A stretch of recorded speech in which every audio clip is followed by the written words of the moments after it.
Assalamualaikum warahmatullahi wabarakatuh. Kembali lagi bersama saya Adi. Tetap kita masih membahas seputar GERD anxiety ya. Tapi khusus pada video kali ini spesial karena apa? Spesialnya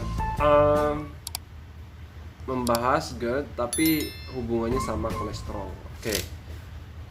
Sebenarnya GERD ataupun asam lambung akut itu pun sama kolesterol nggak ada hubungannya. Akan tetapi nih ya, jika seseorang sudah mengidap penyakit dalam, biasanya dia akan mempengaruhi organ-organ tubuh yang lainnya yang di dalam tubuh gitu ya. Ini nggak cuman hanya lambung saja, tapi biasanya misalnya nih nggak cuma sakit lambung ya, misalnya ada yang kena hepatitis gitu ya, misalnya hepatitis tipe A atau tipe C. Nah misalnya itu nanti bisa, kalau kelama-lamaan itu bisa merembet ke organ-organ sebelahnya gitu pun ataupun organ lain. Makanya ketika saya ketika saya juga ketika saya waktu pertama kali periksa di dokter itu, proses screening itu pun dilakukan kalau dokter yang bagus atau dokter spesialis penyakit dalam gitu ya. Artinya apa? Tidak lain tujuannya ialah untuk mengetahui apakah penyakit tersebut hanya itu saja ataupun ada indikasi penyakit yang lain gitu ya. Tapi aneh memang buat para penderita GERD itu. Terkadang gini, sudah dikasih tahu Anda tidak apa-apa, tapi dia itu tetap mengeluh aja. Saya juga heran sama teman-teman ya yang Kak, saya bilang yakinlah Kak dengan apa yang sudah diberikan sama dokter. Kalau nggak ada apa-apa, sudah USG, sudah periksa EKG segala macam, udah tes darah. Kalau nggak ada apa-apa ya berarti kakak nggak ada apa-apa. Itu tuh sakit cuman pikiran kakak aja, sakit yang ditimbulkan oleh sistem saraf yang kacau itu tadi loh. Jadi memang sih perkara lambung ini lucu memang kan ya. Kalau lambungnya nggak, kalau ada tadi yang chat saya, ada yang chat Kak, lambung saya rasanya itu saya gini gini gini, tapi waktu saya di USG kata dokter nggak apa-apa. Ya berarti nggak apa-apa. Terus saya belum berani makan nasi, sampai nggak berani makan nasi coba. Ya itu malah akan merusak tubuh teman-teman semua. Kalau misalnya teman-teman takut, kalau nggak ada apa-apa kita makan ya biasa aja kan. Nah, kalaupun yang dirasa-rasa itu hanya cuman kadang itu perasaan kita tuh takut gitu loh sebenarnya. Kalau untuk masalah makanan, saya kan sudah bilang sama teman-teman semua ya. Ini bukan saya marah-marah sama teman-teman, cuman teman-teman itu harus care sama diri, harus yakin gitu loh. Jadi kalau masalah makan nggak harus bubur terus ya. Nah yang lembek-lembek aja nggak apa-apa gitu loh. Kalaupun udah keras, kita kayak kunyahnya lembut, kemudian nggak ada efek habis makan itu kok rasanya aneh gitu, ya nggak apa-apa berarti. Kalau teman-teman rasa-rasa ini kenapa ya, ini kenapa ya, nah itu baru aneh. Oke, kembali lagi kita ke topik tadi, masalah GERD sama kolesterol ya. Jadi biasanya dokter itu akan melakukan proses screening ya. Jadi ada nggak sih penyakit lain gitu ya, misalnya selain GERD ini sakit apa aja gitu loh. Jadi sebenarnya dokter itu juga ilmiah gitu loh ya, mendiagnosa penyakit itu ilmiah. Jadi kita ini yang nggak punya landasan bukti untuk mendiagnosa sebenarnya. Kita itu kadang merasa-rasa gitu ya, oh ini kenapa, jangan-jangan saya sakit ini. Nah ilmu kakak itu apa gitu loh saya. Kakak udah sekolah dokter belum? Saya bilang sudah, berdasarkan ilmiah belum? Ini yang kajian ilmiah ya, sorry, yang ilmiah ya, kita berbahasa masalah ilmiah atau yang real saja. Jadi ya kalau dokter itu kan berdasarkan mungkin USG, detak jantungnya berapa, kemudian kalau dicek darahnya ini kandungannya darahnya masih normal, ya berarti normal semua gitu loh. Tapi khusus pada video kali ini saya akan bahas yang kolesterol, karena saya ini kebetulan saya mengidap penyakit GERD ini. Yang lain itu saya juga punya kolesterol tinggi gitu loh. Itu karena apa? Karena proses screening tadi, karena cek darah itu ya. Jadi cek darah itu apa? Misalnya nih, asam uratnya normal enggak, kemudian ginjalnya normal enggak. Itu lihatnya dengan cek darah, screeningnya cek darah. Salah satunya. Kemudian kreatinnya nih normal apa enggak, Kalau normal ya berarti normal. Kemudian kolesterolnya ini dicek. Nah, nanti dicek LDL-nya berapa. LDL itu lemak jahat. Nah, kebetulan saya itu LDL-nya di atas 100. Kalau masih muda kayak gini LDL-nya di atas 100 itu udah tanda kutip harus namanya mengontrol gitu loh ya. LDL itu apa sih? Aduh, saya bingung jelasin. Nanti aja lah kak. Kalau kakak nggak punya LDL, artinya kalau kakak cek darah normal itu berarti nggak ada masalah. Tapi kalau buat LDL-nya tinggi, ya berarti kakak harus waspada. Karena penyakit GERD ini biasanya dia diikuti oleh penyakit-penyakit yang lain sih biasanya. Tapi kalaupun kakak normal ya nggak apa-apa gitu loh. Biasanya nggak cuman LDL aja, nggak kolesterol aja, kadang-kadang ya diabetes juga ada, gula darahnya. Kalau alhamdulillah saya waktu itu gula darahnya normal, nggak ada pengaruh gitu loh, cuman kolesterolnya. Nah, hubungannya dengan penyakit GERD gini kak, saya cerita dulu. GERD itu memang bisa dia menimbulkan rasa-rasa yang luar di mana-mana. Asam lambungnya itu bisa kemana-mana gitu. Jadi misalnya ini ya, ini kalau misalnya teman-teman yang punya kolesterol itu memang kalau kolesterol itu dia menyerangnya di sini, biasanya itu di sini, leher sini ataupun punggung sini itu ngilu-ngilu. Nah, tapi ada juga GERD aja nggak ada kolesterol tapi juga lehernya kadang kaku kayak ketarik-tarik gitu ya, ininya juga. Kemudian tangannya juga sakit, linu-linu. Kalau nggak ada kolesterol, ya memang itu berarti dari GERD-nya gitu loh, dari rasa cemasnya itu tadi loh.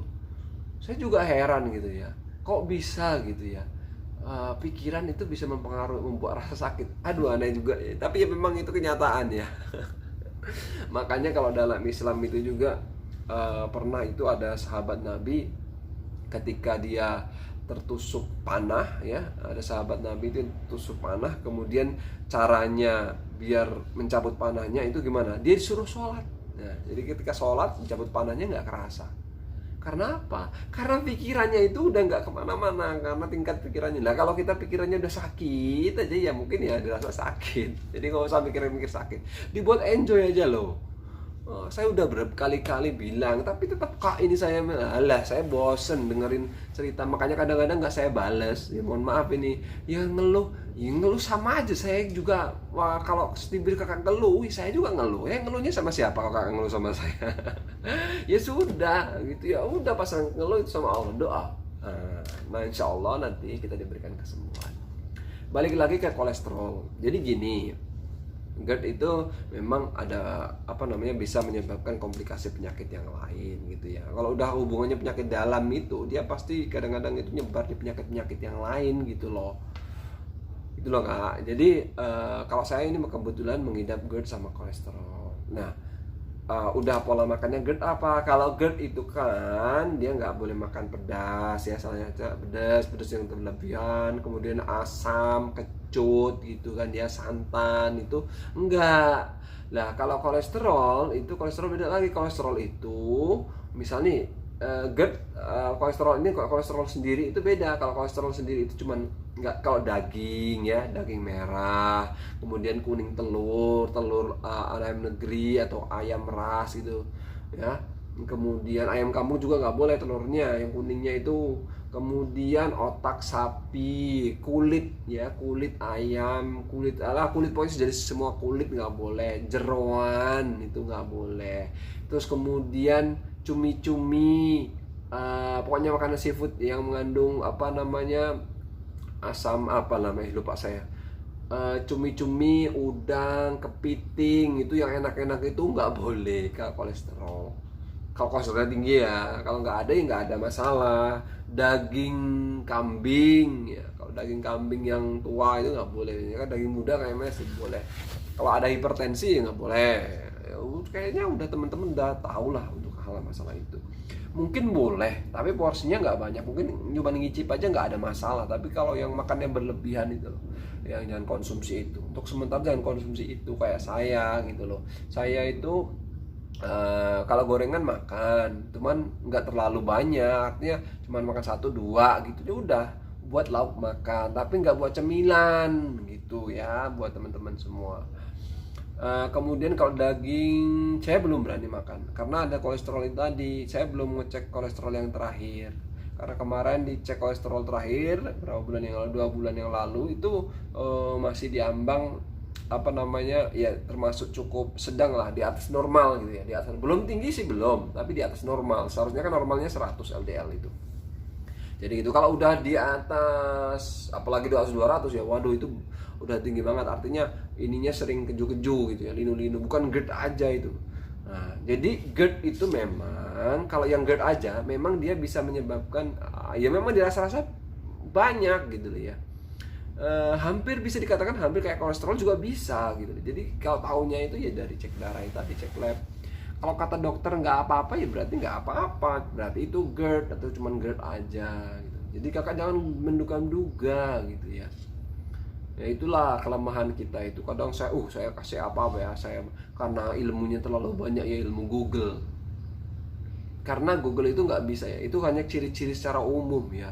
Dan ciri-ciri umum di Google itu banyak kan penyakitnya ngeri-ngeri semua gitu ya. Padahal nggak sengeri itu gitu lah ya.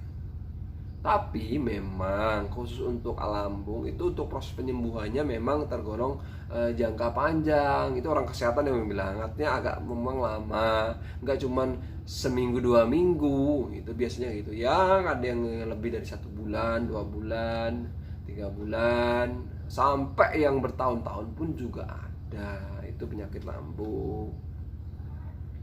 Jadi memang penyakit lambung itu harus disesuaikan ya. Misalnya sakitnya itu apanya, lambungnya itu apanya, itu ya harus diketahui. Misalnya konsletnya itu di apa ya harus dicari tahu. Kalau misalnya nggak sembuh-sembuh, terus misalnya lukanya sakit banget, ada yang beda-beda, ada yang sakit bener, ada yang nggak biasa aja, ada yang cuman begah aja, ada yang rasanya aneh aja, ada yang perih gitu kan, kayak ditusuk-tusuk, alah beda-beda.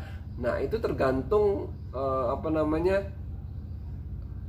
parah atau tidaknya kondisi lambung kita kalau yang sakit lambung. Tapi kalau misalnya hanya asam lambung saja, produksi asam lambungnya berlebih dan katupnya itu, klepnya itu katanya sudah jebol, ya berarti makannya harus jangan terlalu banyak-banyak. Soalnya apa? Nanti asam lambungnya itu mencuat terus ke atas. Nah efeknya di sini itu kadang sakit, di sini panas, kadang ada yang sesak dadanya itu. Terus apalagi kadang memang sih jarang, tapi ada yang nyeri punggung, ada yang badan linu-linu, ada yang pandangan mata ngeblur, ada yang nih kayak saya nih, ini masih buntet hidungnya, tapi saya buat biasa aja. Yang dulu masih pusing-pusing, kalau sekarang saya udah nggak mikir-mikir lagi, udahlah bismillah, saya katakan saya sembuh gitu ya. Ya alhamdulillah gitu, karena pikiran saya positif, Allah itu menyembuhkan saya berpikiran positif, sekarang sudah bisa beraktivitas normal, kerja gitu ya. Ya saya buat positif, saya enjoy saja, saya nikmati saja gitu loh. Dan saya nggak banyak-banyak mengeluh. Saya itu jujur ya kak ya, saya jujur, saya itu nggak butuh teori ini loh, GERD itu loh gini, alah nggak, saya nggak butuh itu ya. Saya butuhnya cuma apa? Kesembuhan. Kalau kakak sembuhnya itu dengan cara apa? Yaitu mengatur pola makan, pola pikir, pola hidup. Nah itu diperbaiki. Terus yang paling utama adalah berdoa. Cara-cara berdoa nggak usah kasih tahu, mintalah sama Tuhan. Karena Tuhan itu yang menentukan kakak itu sembuh atau tidak. Kakak itu bisanya cuma ikhtiar aja kak. Kita itu bisanya cuma ikhtiar, yang menentukan sembuh enggaknya itu hanya Allah. Paham sampai sini? Saya itu ya Allah kadang bingung juga karena apa ya, cuman disambatin aja sama teman-teman itu ya, cuman mengeluh-ngeluh aja. Kalau teman-teman ngeluh, terus saya ngeluh sama siapa? Jadi kita tuh harus positive thinking gitu. Maksud saya itu boleh lah ya, sakit boleh lah, kalau wajar lah ya mengeluh. Tapi kalau ngeluh saya kayak rasanya dibuat-buat atau aduh gitu, terus ya kayak gitu terus. Makanya kalau misalnya gabung dengan grup para penderita GERD itu jangan malah saling ngeluh-ngeluh mengeluhkan, tapi saling menasehati, saling menguatkan. saya nggak merekomendasi buat teman-teman untuk lihat keluhannya orang-orang. Jadi jadinya malah pikiran kita itu ke bawah-bawah sama mereka. Ya sembuh. Tapi kalau kakak mikirnya positif, insya Allah nanti dengan pikiran positif itu mengganti yang negatif-negatif. Jadi sarafnya itu, sistem sarafnya terlatih. Olahraga ya, jangan lupa ya. Baik, mungkin hanya itu saja untuk penderita GERD dan kolesterol. Panjang ya baca apa namanya video saya kali ini. Ya sudahlah, nggak apa-apa. Yang penting saya doakan teman-teman untuk sehat semuanya dan puasanya bisa lancar sampai akhir nanti. Terima kasih, saya Eri. Assalamualaikum warahmatullahi wabarakatuh. Bye bye.